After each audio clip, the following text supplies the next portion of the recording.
Hello and welcome back to our Recovery College Cornwall snapshots. And our snapshot today is around stress from our Stress Less course, which does what it says on the tin, and it looks at, what is stress, how does stress affect us, how can we reduce stress in our life, using tools such as thinking about what can I control and what can't I control, and where you put your energies in life to kind of reduce stress. So stress shows itself to us in many different ways for different people. So some people experience physical pain, others become anxious and overwhelmed by life.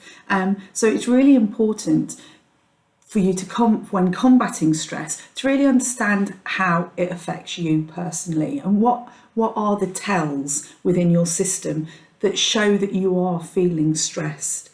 So we ask our learners to take time and really think about, are there an early warning signs within your body, within your gut, within your chest, within your hands, the way that you're thinking? Are you drumming your fingers? Are you tapping your foot? Are you, up and down, can't settle? Are you eating too much? Can you not eat at all? Are you talking too much? Do you withdraw? Some people were saying that they just go back to bed, they pull the covers over their heads and they try and sleep through it because they just are so overwhelmed. Others get really frantic and they can't stop moving and they can't stop doing, and they're constantly, overthinking. Their mind goes over and over and over things without actually coming to any kind of conclusions. So there's 4 different ways in which our stress behaviour comes out in our bodies, our minds and our emotions and our behaviour.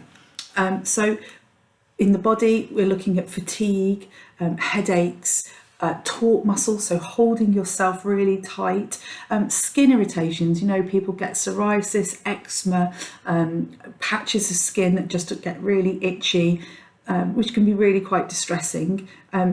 Frequent infections, so when you're stressed all the time, your cortisol levels are really high, which means that your immunity drops and you're more likely to catch infections that are going around. So you might be visiting the doctor more than usual, having to take antibiotics, feeling low, feeling run down and drained.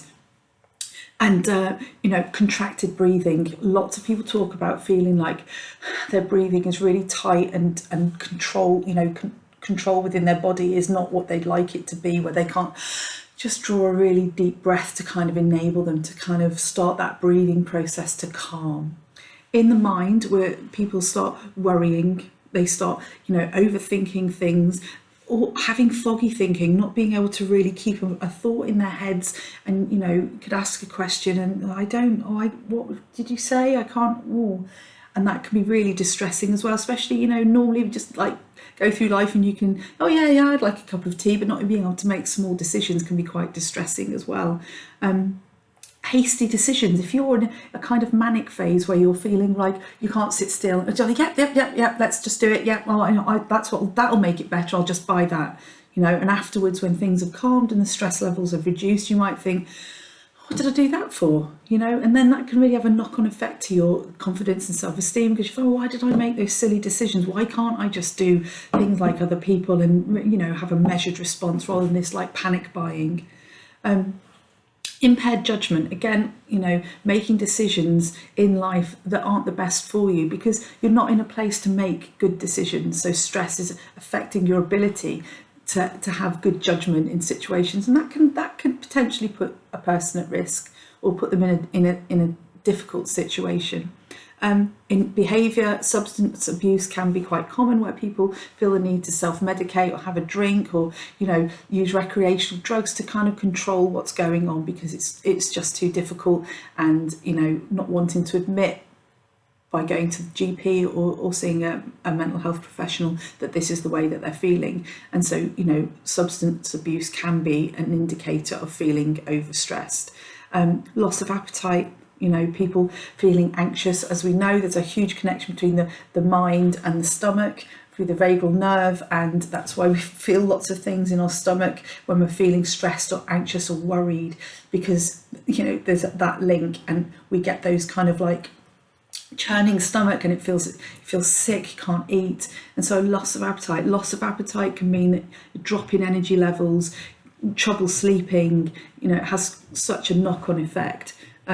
Accident prone, so you're not taking notice, you're not really taking care of what's going on around you. So bumping into doors, tripping over things, cutting yourself with a knife because your mind is constantly whirring off in another direction. So you're not paying full attention to what's going on right in front of you at that time. Loneliness, people feeling stressed can cut themselves off from others, not wanting to burden people, not wanting to be a problem, not wanting to go on about things. That can be something that people withdraw from because they don't want other people to feel stressed or worried, or to, maybe they feel like I'm just making a fuss over nothing, and so cutting themselves off from friends and family and feeling lonely because of that. Not sleeping. Lying in bed at night, I think we've all been there at some point in our life, lying there and the thoughts go round and round, and the worry and the stress and the anxiety around things, and that can really affect the way in which we sleep. And you're not getting good sleep, you feel tired, you feel listless, your ability to think clearly is going to be impeded by that. Wanting to go out and see people, that's not necessarily, you won't have the energy to do that. So in terms of your behaviour, stress can have a huge impact. Emotionally, loss of confidence, depression, irritability, insomnia again, all of these things, you're feeling stressed, you're feeling snappy, the people around you not having the same patience, not having the same ability to think rationally about things. And, that can make you feel, why did I just snap? I feel really bad about myself. I'm not going to talk to anybody now. I feel really sad. I feel really disconnected. I feel quite lonely and alone and away from everybody, So stress is an enormous problem when we experience it, and it has a knock-on effect to all areas of our life, and all of those areas in our life interact with each other. So, if we're having these negative thoughts, we're having these stress thoughts, these anxiety, worry, then that will automatically impact on our emotions, and our emotions will impact upon our behaviour, and our behaviour impacts upon our body, which impacts upon our mind. So all of these things, they cross over and they touch upon each other, and they can make it spiral down quite rapidly because it's going into all of these things.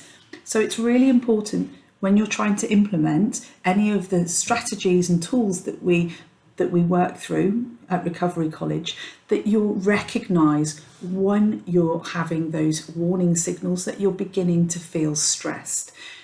Do you drum your fingers? Do your palms get a bit sweaty? Do you start overthinking things? Are you starting to remove yourself from people around you? How is your sleep patterns being affected? How is your appetite being affected? Are you having foggy thinking? If you start taking a note of when you're starting to feel stressed, then you can start building in that time when you can say stop. I'm going to take a step back now. I'm going to take a deep breath, and I'm going to have a look at what's going on around me. What can I do in this situation?